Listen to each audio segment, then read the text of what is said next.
नमो अरिहन्ताणं नमो सिद्धाणं नमो आयर्याणं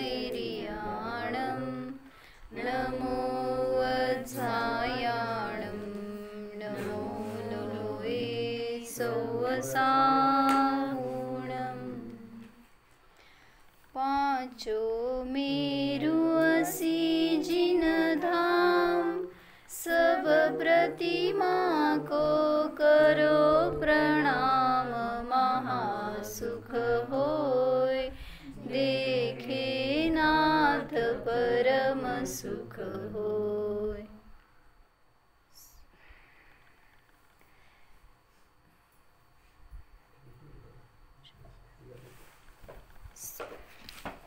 तो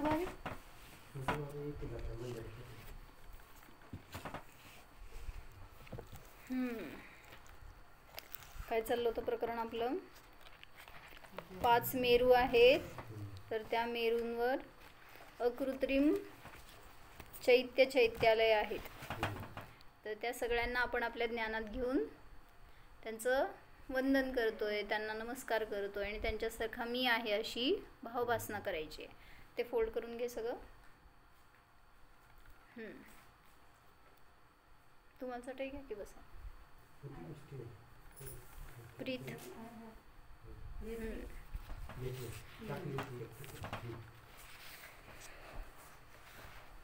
तर 5 मेरू आहेत। पहिला मेरू सुदर्शन, दुसरा विजय, अचल, मंदर आणि विद्युन्माली असे 5 मेरू आहेत। तर त्या मेरूंकडे बघून आपल्याला काय बोध मिळतो? मेरू आपल्याला काय सांगतात? सांगितलंय काय? सांगितलंय मेरूंनी? त्यांना जागा दे भैया। आहेत नाही बरं का ताई? तुम्ही इकडे या। तुम्हाला बरं बसायचं सोबत आहे मागं। काय विचारले मी? मेरू काय सांगतात? आन्सर द्यायचं, उत्तर प्रश्न माझा आहे। मेरू आपल्याला काय सांगतात? कसे आहेत मेरू? अचल आहेत, त्याच्यावरून म्हणजे चलायमान होत नाही, एका ठिकाणी स्थिर आहे। म्हणा 15वं भक्तामृत स्तोत्र 15वा श्लोक म्हणा। तुम्ही नका म्हणा। चित्रं किमत्र यदि ते त्रिदशाङ्गनाभिर्नीतं मनागपि मनो न विकारमार्गं कल्पान्तकालमरुताचलिताचलेन किं मन्दराद्रिशिखरं चलितं कदाचित्। अर्थ माहिती असतं ना? म्हणताना किती मस्त भावभासना होती। काय अर्थ? चित्र म्हणजे आश्चर्य। चित्रम किम, काय आश्चर्य आहे? भगवंतांचा नमस्कार करतोय, त्यांना समोर घेतलंय, तर हे भगवान तुमचं मी स्वरूप जाणतोय, त्याच्यामध्ये कसे आहात तुम्ही? अचल आहात, अडिग आहात। कशामध्ये? ब्रह्म स्वभावामध्ये। तर त्यासाठी सांगितलं चित्रम किम किमत्र यदि ते त्रिदशांगना, त्रिदशांग म्हणजे देव, त्रिदशांगना म्हणजे देवी। तर जर देवी येऊन तुमच्या समोर नृत्य करतायत, तुम्हाला चलित करायचा प्रयत्न करतायत, तर न मनागपी, काय दुसरी ओळ? यदि त्रिदशांगनाभिर्नीतं मनागपि न विकार मार्गम, तर तुम्ही किंचित देखील विकार मार्गाला नेले जात नाहीत, असे तुम्ही मेरू समान अडिग आहात, काय दृढ आहात, स्थिर आहात, अचल आहात। मग त्यासाठी दुसऱ्या ओळीमध्ये ते उदाहरण दिलं, काय? कल्पांतकाल मरुताचलिताचलेन, कल्पाच्या अंती असा वारा असतो की त्याच्यामध्ये भयंकर शक्ती आहे, तुमचं सगळं उलथापालथ करून टाकेल इतकी शक्ती आहे। पण त्या वाऱ्याच्या द्वारे सुद्धा ते मेरू पर्वत मंदरादि शिखरम चलितम कदाचित, काय कदाचित तरी तो शिखर ते मेरू पर्वत किंचित जरी हलतात का, ते चलित होतात का, होत नाहीत. म्हणून सांगतायत की तसं हे भगवान तुम्ही कसे आहात, अचल आहात, अडीग आहात, दृढ आहात. समोर तुमच्या देवांगना येऊन जर नृत्य करतायत, तुम्हाला चलित करायचा प्रयत्न करतायत, तरी तुम्ही तुमच्या स्वभावामध्ये स्थिर राहता. मग त्यांनी त्याच्यासाठी घेतलं किती तरी की आपल्याला विकारी बनवायला तुमच्या समोरच यायची गरज नाही आहे. चलित करायला, विभावामध्ये आसक्त व्हायला कोण करतो? समोर आला तरच होत आहे असं नाही आहे. जाऊन जंगलात एकटे बसलात ना तरी सुद्धा चलित व्हायला काय बाहेर विषय पाहिजे असं नाही. ज्ञानात विषय आला की माझ महाराजांचं एक प्रवचन ऐकलं, त्यामध्ये सांगितलं वीरसागर महाराजजींनी म्हटले एक नवदीक्षित साधू होते आणि त्यांचं काय लोच झाला आणि उपास होता त्या दिवशी. मग महाराजांनी म्हणजे आचार्यांनी सांगितलं त्यांना की ध्यान करा आज. मग त्यांनी ध्यान केलं तर त्यांना आठवत होतं लाडू. घरी कधी खाल्लेला असेल तर तो लाडू आठवत होता. मग ते दुसऱ्या दिवशी नाही, त्या दिवशी गेले, त्यांना चुकीचं वाटलं की मला असे विचार यायला नको, उपास आहे, दीक्षा घेतली आहे आणि असे परिणाम यायला नको. मग ते गेले गुरूंकडे आणि सांगितलं मला ध्यानाला बसलो मी पण मला लाडूच दिसतोय. मग महाराज ते म्हणाले की नाही मला काहीतरी प्रायश्चित्त द्या, त्याशिवाय मी काय हे सुटू शकणार नाही माझं. तर त्याला चरणानी योगाने सांगितलं की अजून एक उपास कर. आजचा उपास होता बरं का, दुसऱ्या दिवशी पण उपास करायला सांगितलं. तर दुसऱ्या दिवशी पण त्यांनी उपास केला आणि ध्यानाला बसले तर होय, तुम्हाला कसं माहिती सगळे लाडू आले. तर त्या दिवशी सुद्धा त्यांचे विकल्प, मला लाडूचा विचार करायचं नाही आहे म्हटलं ना, लाडूच दिसतो. तर ते विचार करत नव्हते पण लाडूच येत होता म्हणले ज्ञानामध्ये. मग आता परत गेले गुरूंकडं आणि म्हणले की नाही माझं लाडू काय सुटेना ध्यानातनं, मला काहीतरी दुसरं प्रायश्चित्त द्या, मी काय करू, मला तो विचार करायचा नाही आहे. मग त्यावेळी सांगितलं द्रव्यानुयोगानी गुरूंनी की म्हणले त्या लाडूला ज्ञेय बघ, ते ज्ञेय आहे तसा माझा आत्मा पण ज्ञेय आहे. बस त्याला जाणलं म्हणून काही तो पाप लागतं असं नाही आहे.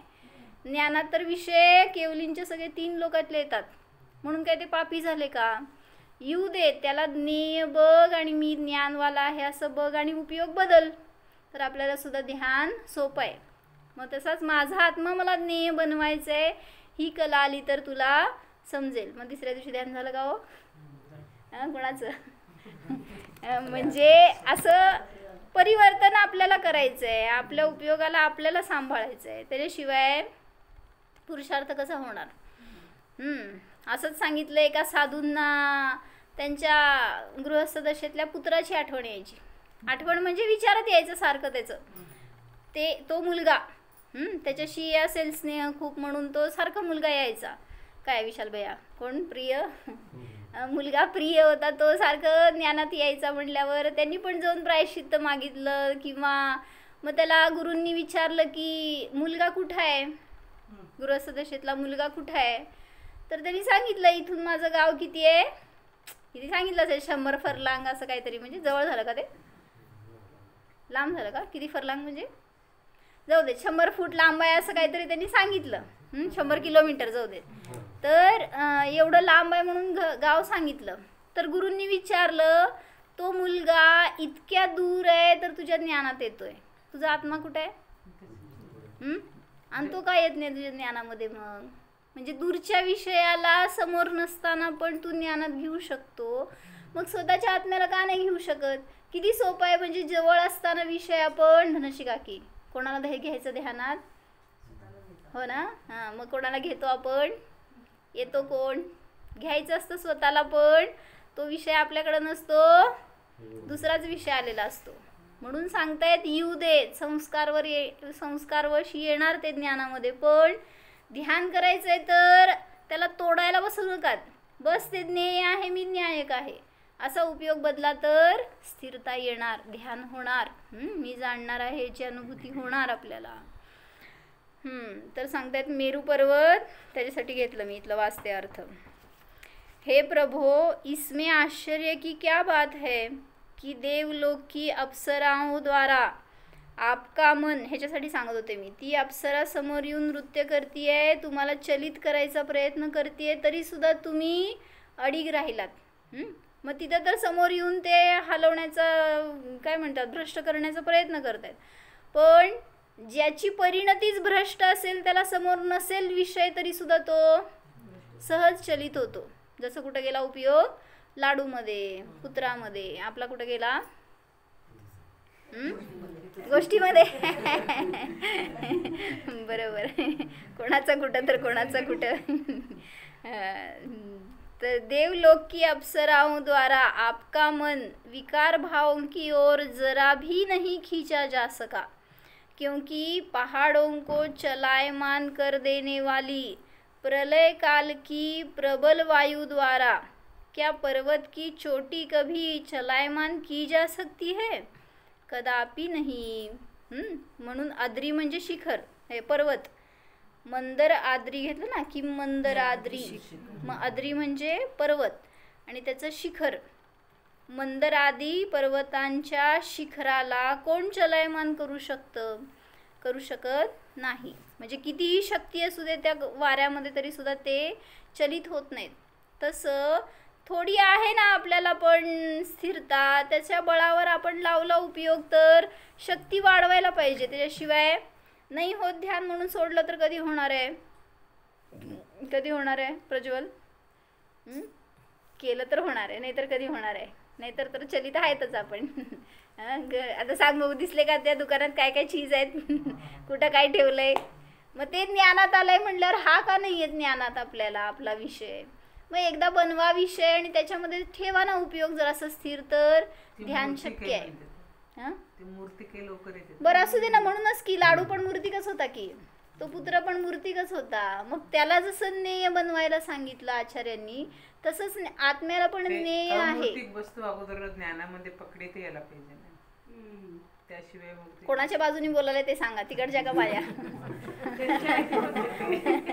मी तर पुष्टी करायला, तुम्ही सगळी त्यांची पुष्टी करायला. नाही, ते खुलासा करायला लागले ना, म्हणजे ते अगोदर पकडीमध्ये आल्याशिवाय दिसत नाही ते पकडीत कसं येणार? मग डोळ्याचाच विषय शोधताय तुम्ही. जेव्हा ध्यान करायला बसतो तेव्हा शोधायला जातो आपण, मग ते येणं शक्य नाही ना, ते असं म्हणायचं. शक्य नाही, ते शोधणाऱ्याला सांगायला लागेल. हा. म्हणजे जेव्हा आत्म्याला पाहण्याचा प्रयत्न करतो त्यावेळेस डोळ्यांनी नाही पाहायचं हेच तर सांगतायत. डोळ्यांनी कुठला विषय दिसणार? जो मूर्तिक आहे तोच दिसणार. अमूर्तिक विषयाला ज्ञानाने जाणायचं असतं. जसं तुम्ही जाणता, रोज जाणता. सांगा आत्ता धन आहे का समोर? जाणलं का नाही धनाला? कसं काय? बरं जाऊ दे, तो पण धन मूर्तिक विषय म्हणताय. हां जाऊ दे, उद्या ओनील आला इथं घरी बरं का, तर तुम्हाला आनंद झाला की नाही? मग आनंद कसा असतो दाखवा. कसा असतो भैया? असं आता सांग, स्वतंत्र जीवन जगतोय, आनंद आहे का दुःख आहे? दुसऱ्याच्या आधी होतं तेव्हा आनंद होता का दुःख होता? मग तो सुख ते दुःख दाखवू शकता का? कसा असतो तो? हा म्हणजे फील करतो आपण, फक्त बाहेरच्या विषयातूनच घ्यायला जातो तो आनंद. स्वतःच्या विषयात आहे ह्याचा कॉन्फिडन्स नाहीये म्हणून त्याकडे जात नाही, त्याला धरत नाही. त्यातून माझ्यामध्येच आहे हे निश्चय करते, वस्तू बघून मला आनंद झाला असं फिलिंग करते. हा बरोबर आहे. मग आम्ही आज दुपारी हेच विषय घेतला होता. काय कोण होतं माझ्यासमोर? द्रव्यात आनंद आहे का पर्यायात आनंद आहे? तुम्ही होता ऑनलाईन. आनंद शक्ती माझ्यामध्ये आहे, म्हणजे द्रव्यामध्येच आहे. पण मग द्रव्य तर निगोदी जीवाकडे पण आहे. व्यक्तता तो पर्यायामध्ये पण होते ना त्याची. मग द्रव्यात आनंद आहे का पर्यायात आनंद आहे? पर्यायामध्ये नाही असू दे की. आनंदाची उत्पत्ती पर्यायामध्ये होतो, पण तो आनंद स्वभावाला जाणले तर तो आनंदाचं खऱ्या आनंदाचं निघतोय, पण पर्यायामध्ये व्यक्त होतो. असं तुम्ही सगळं सांगायला लागलं, मी काय सांगू? मला सांगा फक्त द्रव्यात आनंद आहे का पर्यायात आनंद आहे? द्रव्याला पाहिल्यानंतर पर्यायामध्ये आनंद उत्पन्न होतो. सगळं प्रवचन करत चला. जय श्रीमा. योगिता बेन काय बरं?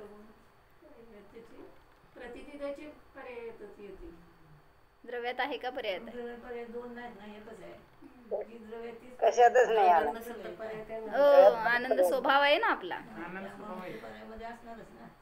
हा, तर सांगितलं जर द्रव्यात आहे म्हणला तर निगोदी जीवापासून सगळ्या द्रव्यांमध्ये आनंद स्वभाव आहे, मग त्यांना का नाही आनंद झाला? ते विपरीत असल्यामुळे तो दुःख रूप आहे ना. थांबा, स्वभाव द्रव्याचा आनंद आहे की कुठेही असू दे, जीव सगळ्या जीवांमध्ये आनंद आहे, मग त्यांना का म्हणत नाही तुम्ही पर्याय पण आहे त्यांच्याजवळ तर आनंदी?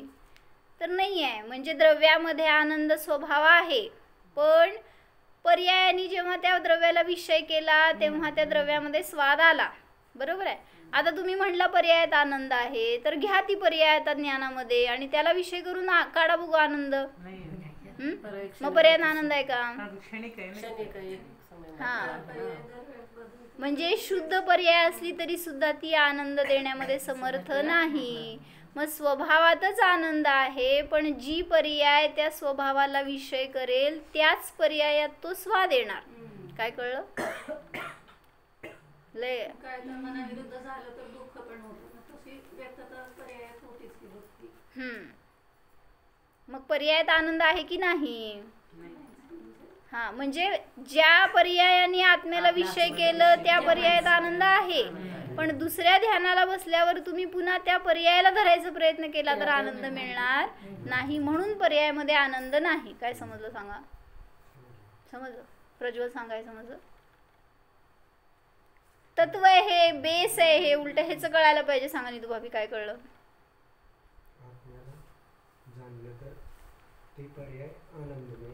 बरोबर.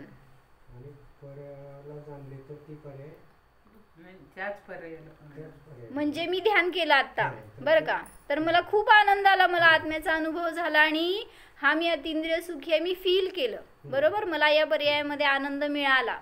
आता मी 1 तासाने पुन्हा ध्यानाला बसले समजा, तर त्यावेळेस मी काय विचार केला, मला तसाच आनंद पाहिजे आता. तशी का बरं मला आता ध्यान होईना, तसं का अनुभव होईना, असं मी त्या पर्यायाला जर विषय केला तर कधीच आनंद मिळणार नाही. का? कारण मी त्यावेळीस आनंद भोगला, त्यावेळीस विषय जो होता ना, त्या विषयाला आता धरा तर आनंद आता पण मिळणार, तसाच आनंद मिळणार. खरंय म्हणा. अकलूजचा शब्द आहे तो. म्हणजे आपण बघायला जातोय त्या क्षणिकतेकडं, त्याच्यातून आनंद भोगायला जातोय, तर मिळणार नाही आहे. म्हणून सांगतायत विषय इंद्रियांचे ठेवणार तोपर्यंत ध्यान होणार नाही, तोपर्यंत आनंद मिळणार नाही. म्हणून कुठला विषय देणार आहे आनंद ह्याचा पहिला निर्णय करायला पाहिजे, आणि तो निर्णय केला भगवंतांनी, म्हणून ते भगवान झाले. आणि मग त्यांची आपण आज पूजा करतोय, भक्ती करतोय, त्यांच्या समान बनण्याचे भाव करतोय. तर हे जे मेरूवर विराजमान असणारे भगवान आहेत, त्यांचं स्वरूप पण असंच आहे हे सांगतायत. का ते अचल आहेत, अडीग आहेत आपल्या स्वरूपामध्ये. तर देवलोकाच्या अप्सरा जरी आल्या तरी सुद्धा त्यांचं मन विकाराला प्राप्त होत नाही. का? कारण जसं त्या मेरू पर्वतामध्ये शक्ती आहे, तो त्या जिता आहे त्या जागी स्थिर राहू शकतो, त्याला कोणीही चलायमान करू शकत नाही. ते काय म्हटलं, अकृत्रिम असल्यामुळं अनादि अनंत आहेत, आणि त्यामुळं ते कधीच नष्ट होणार नाहीत, कमी जास्त होणार नाहीत. मग परवा एकांनी विचारलं होतं ना कोणतरी प्रश्न, की आपल्या जवळचे पर्वत आहेत ना, इथं कुठं असतील आजूबाजूला आहेत का आजकाल अकलूजच्या बाजूला, तर ते पर्वत पण त्याला पण अकृत्रिम म्हणा, त्याला कोण बनवलंय? कसं पर्वतांना कोण बनवतं? पर्वत इन द सेन्स छोटे छोटे पहाड तुमच्या जे दिसतात ना बाहेर, मग टेकडी, बरं टेकडी म्हणायचं. हां, तर मग त्याला पण अकृत्रिम म्हणा. हां, करेक्ट आन्सर. काय सांगितले? बनवलं नाही आहे, पण बनलेत ना, म्हणजे त्याचा नाश होणार. पण हे बनलेले आहेत, जे 5 मेरू आहेत ना, त्याला कोणी बनवलं नाही आहे, ते स्वयमेव बनलेले, काय म्हणायचं, अनादि अनंत आहेत, त्यामुळे त्यांचा कधी नाश होणार नाही आहे.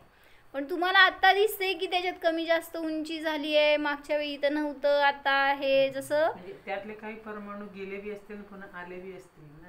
कुठं? हां, आहे की त्याच्यामध्ये कालद्रव्याचं कार्य चालू आहे, त्याचं झीज चालू आहे, त्याचं परत सगळ्या प्रकाराने उत्पादवे ध्रुव आहे चालू. परिणमन करणार की, अपरिणामी नाही आहे, पण जसं आहे तसं राहणार आहे. म्हणून ते उदाहरण सांगितलं होतं की जरी इथलं छोट्या मुलाने विचारलं होतं बरं का प्रश्न हे, त्याला अनादि नित्य पर्याय पण असं पण म्हणलेलं ना. त्याला ह्याच्यामध्ये मेरू पर्वत हे कसे आहेत, अनादी आहेत आणि अनंत काळापर्यंत राहणार आहेत, त्यामुळं नित्य आहेत म्हणा. चालतंय, ठीक आहे. तर म्हणून याच्यामध्ये थोडंसं कुठलीही प्रतिमा असू देत, काय म्हणायचं, कृत्रिम असो किंवा अकृत्रिम असो, दर्शन का करायचं?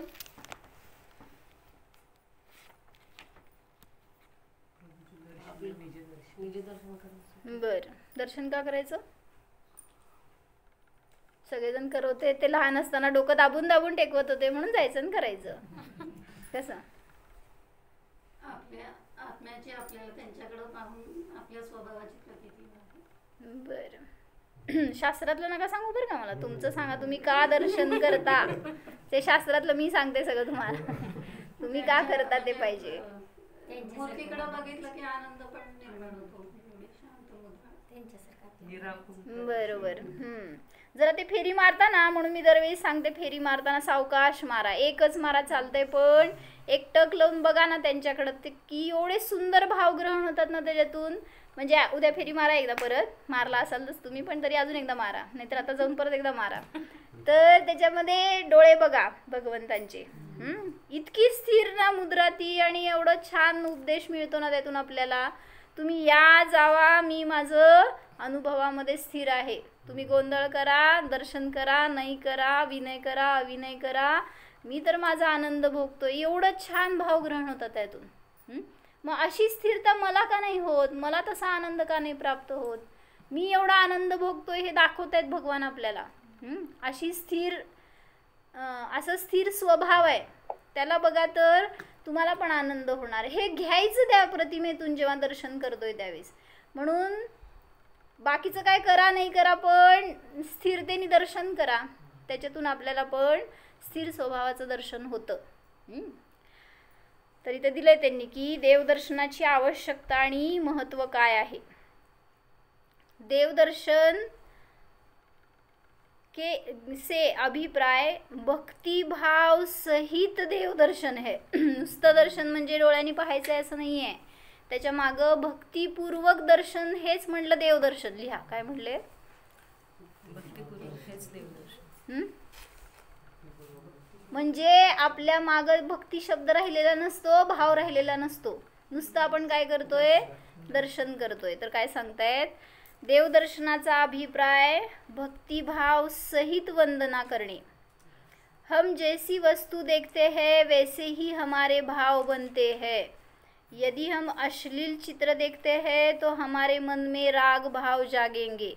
यदि किसी देशभक्त का चित्र देखते हैं तो हमारे मन में देशभक्ति के भाव जागेंगे. कधी 26 जानेवारी 15 ऑगस्ट बास.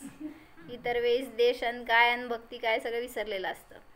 यदि साधु संतों के चित्र देखते हैं तो हमारे मन में क्या जाग उठते है बताओ.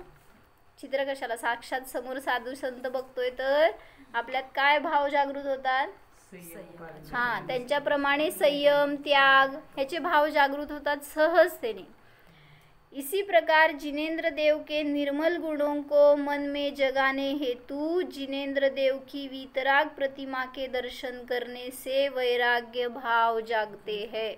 जेव्हा त्यांचं दर्शन करतो त्यावेळेस तसाच मी सुद्धा विराग स्वरूप आहे, वीतराग स्वरूप आहे, शुद्ध आहे ह्याची भावभासना होते. पापों का क्षय होता है, पुण्य का बंध होता है और शुद्ध भाव की प्राप्ति होती है. भगवान की मूर्ति हमें न तो कुछ देती है और दे भी नहीं सकती. क्यों? मूर्ती काय देणार,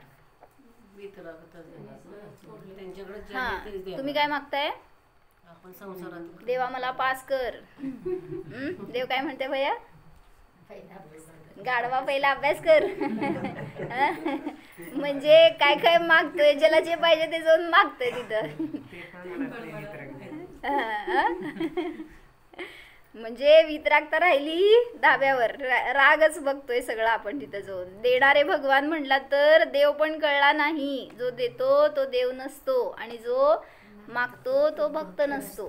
कोण असतो मागतो तो भिकारी असतो. म्हणून भिकारी बनू नका म्हणते, भक्त बना आणि देवाजवळ जावा. भगवान की मूर्ति हमें न कुछ देती है और दे भी नहीं सकती, लेकिन मूर्ति के दर्शन करने से, त्या ह्याच्यात घेतलं ना विशापार स्तोत्रमध्ये पण म्हणता ना ते पण का नाही, काय न मागता सुद्धा सगळं मिळतं मला. काय म्हणावं? नाही नाही नाही,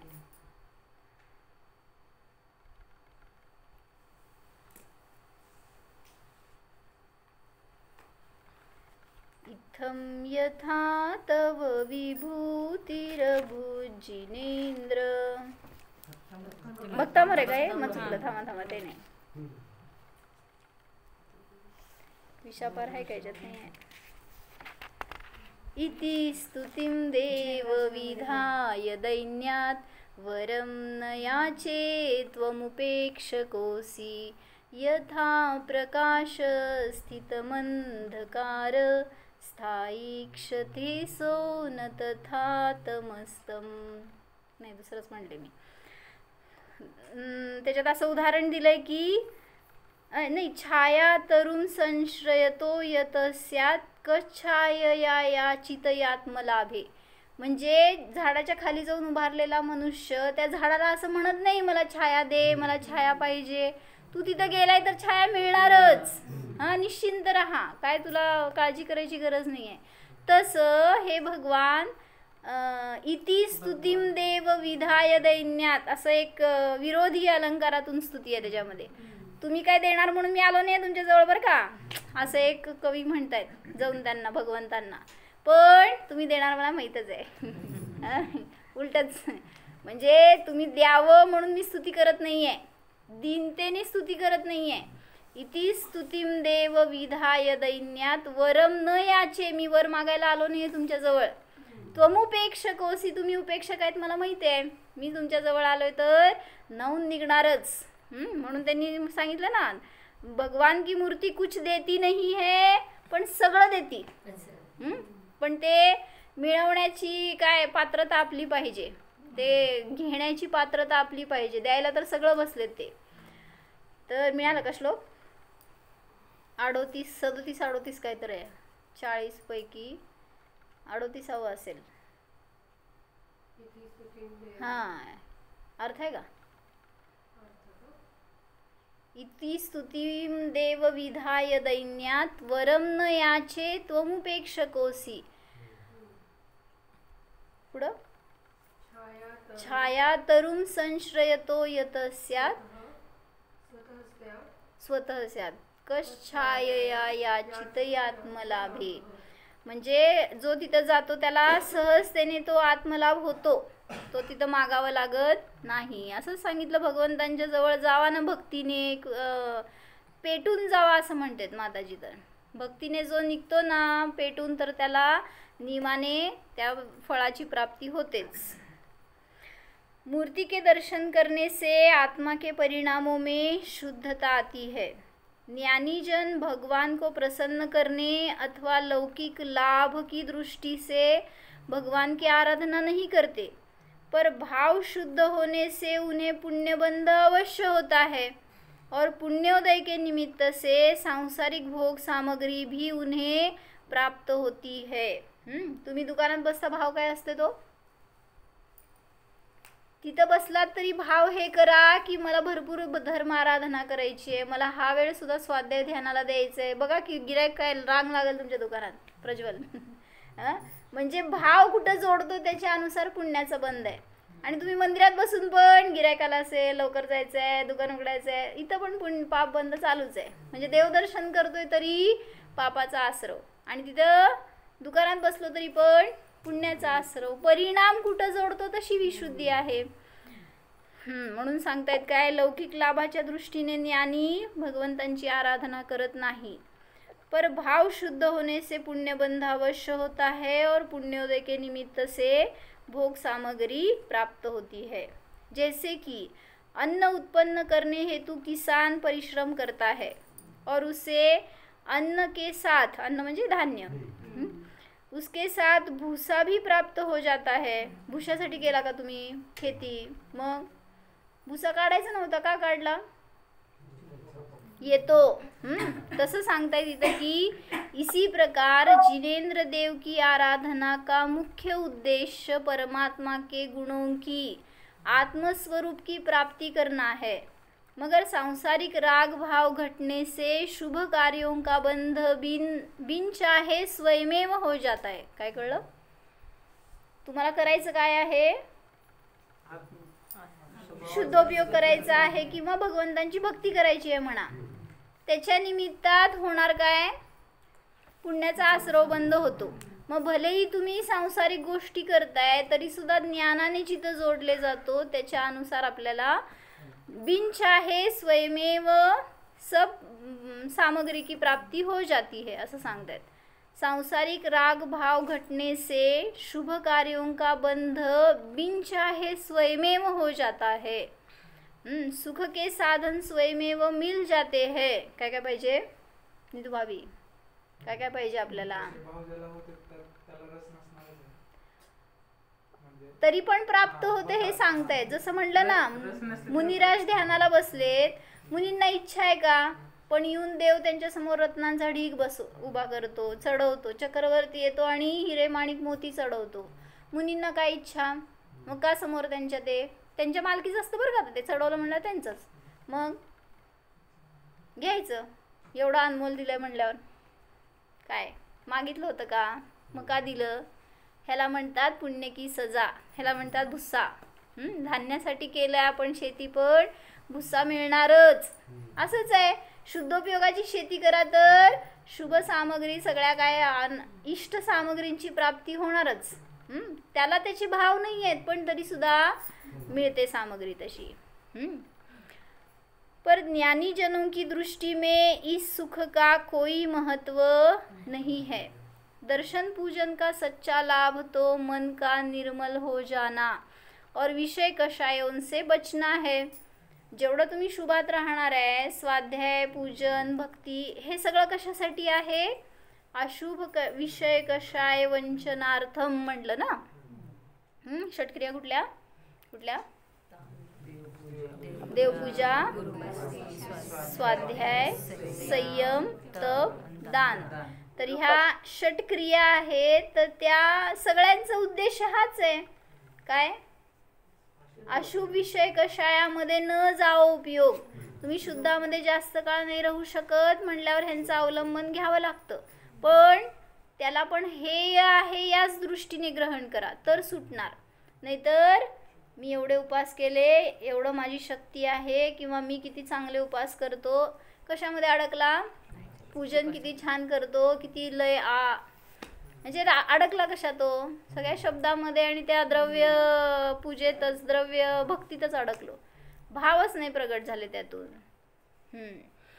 अतः प्रतिमा के दर्शन करते समय मन में यह भावना होनी चाहिए कि मैं भी जिनेन्द्र देव की तरह आत्म शांति प्राप्त करूं तथा राग द्वेष मोह ममता रहित अपनी आत्मा को शुद्ध करूं. म्हणून म्हणतो ना आपण, काय म्हणतो? तत्वार्थ सूत्राचं मंगलाचरण म्हणा. भेत्तारं कर्म भूभृतां ज्ञातारं विश्वतत्त्वानां काय शेवटी वंदे तद्गुणलब्धे. म्हणजे काय? त्यांच्यासारख्या गुणांची माझ्यामध्ये प्राप्ती हो. गुण इन द सेन्स पर्याय. तर त्याच्यासाठी मी पूजन करतोय, भक्ती करतोय, असा एक भाव आहे तिथं. म्हणून सगळीकडे सांगितलं की तुमचे गुण मला प्राप्त हो हे भावपूर्वक करा तर तिथं सफलता आहे, किंवा तरच आपल्याला आपल्यापर्यंत जाता येणार. जिनेन्द्र देव के वितरागता आदि गुणों की प्राप्ति की भावना भानी चाहिए. म्हणून भगवान कुठं असतात? तो कुठं असतात?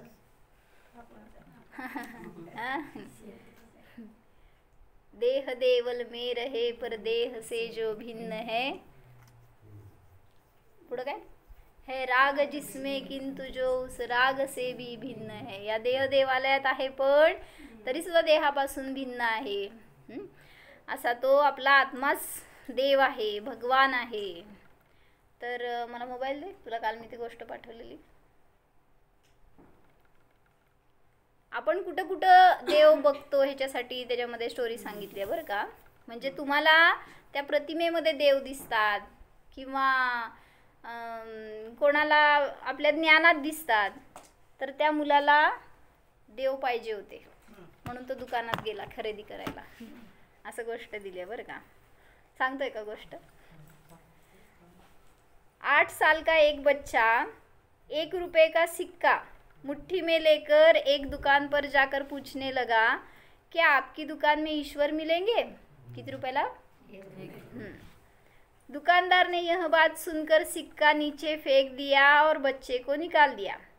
बच्चा पास की दुकान में जाकर 1 रुपए का सिक्का लेकर चुपचाप खड़ा रहा. ए लड़के, 1 रुपए में तुम क्या चाहते हो? मुझे ईश्वर चाहिए. आहेत का तुमच्याजवळ?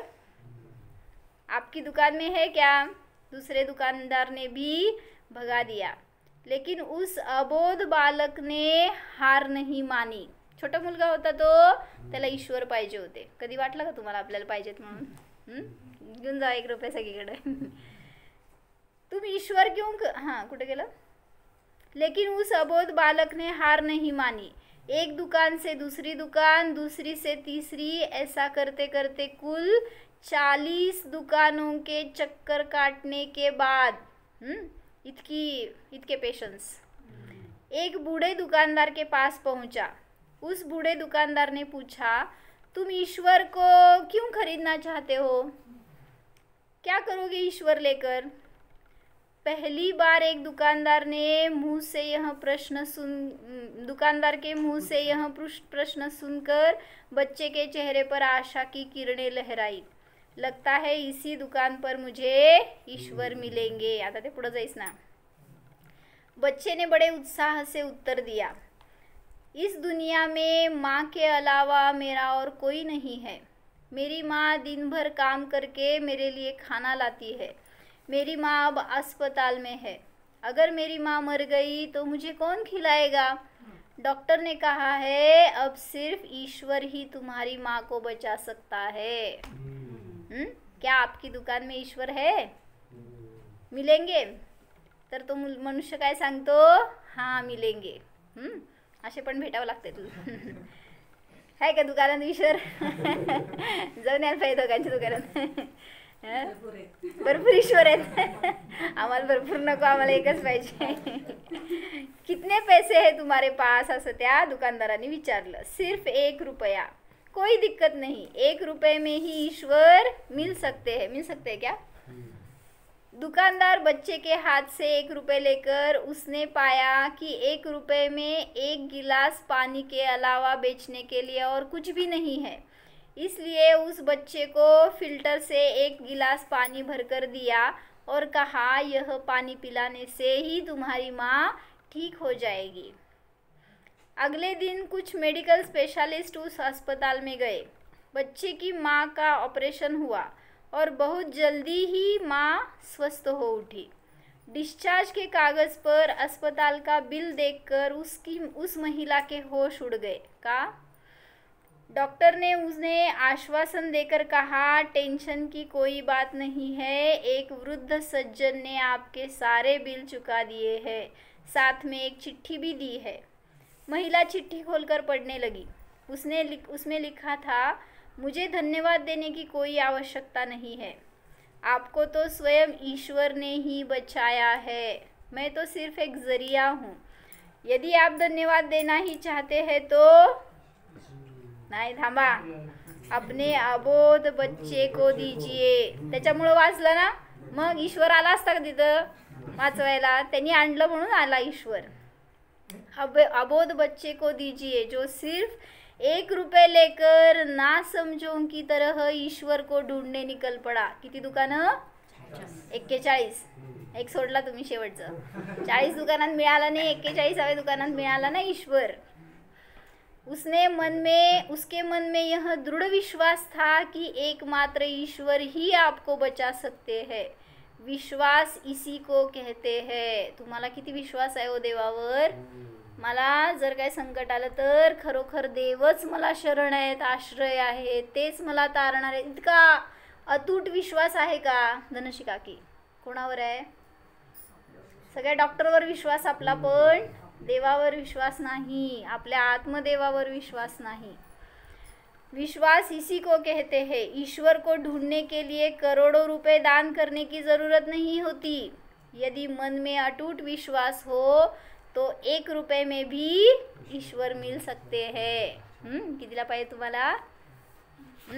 ईश्वराला खरेदी करायचं नाही आहे, पण त्याची इतकी काय म्हणायचं निरागस वृत्ती त्या मुलाची की मला ईश्वर मिळावा तर माझी आई वाचणार. आणि असं तो शोधायला निघाला. आपल्याला कुठं मिळणार? कुठल्या दुकानात मिळणार नाहीत. आहे बोध पण वाचले की मी. आता कुठं मिळायचं मला? जो प्राप्त है पर्याप्त है, हेच का?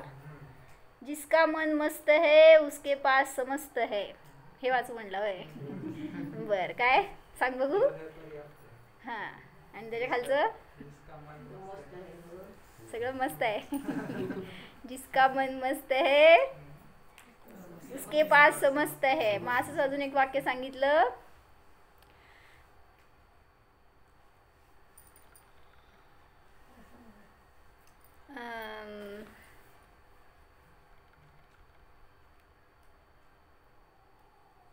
जिसकी इच्छा आहे का काय वांछा असं काहीतरी होतं वाटतं वर्ड. जिनकी वांछाएं बहुत बड़ी है और मस्त है उनकी परीक्षा भी जबरदस्त है.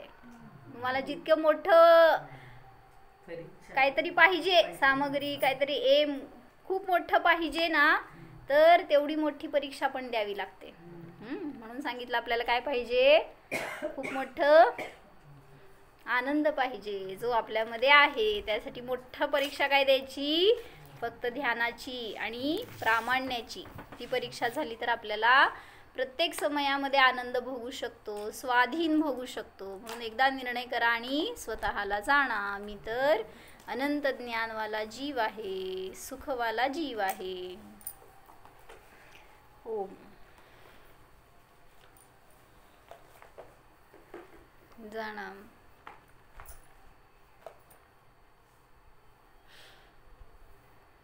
हा मी अनंत सुख संपन्न भगवान आत्मा आहे. माझ्यामध्ये परद्रव्याची इच्छा नाहीच.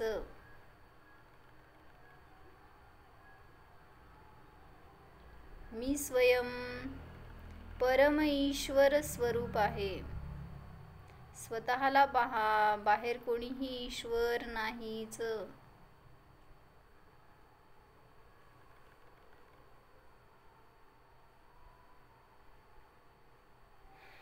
दुःख रहितो हम, विकल्प रहितो हम,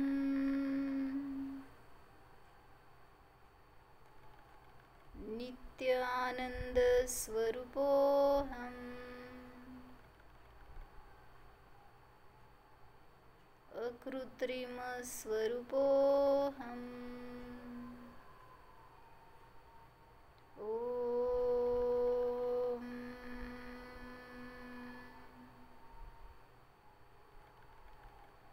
विसर्जन. नमो हरि.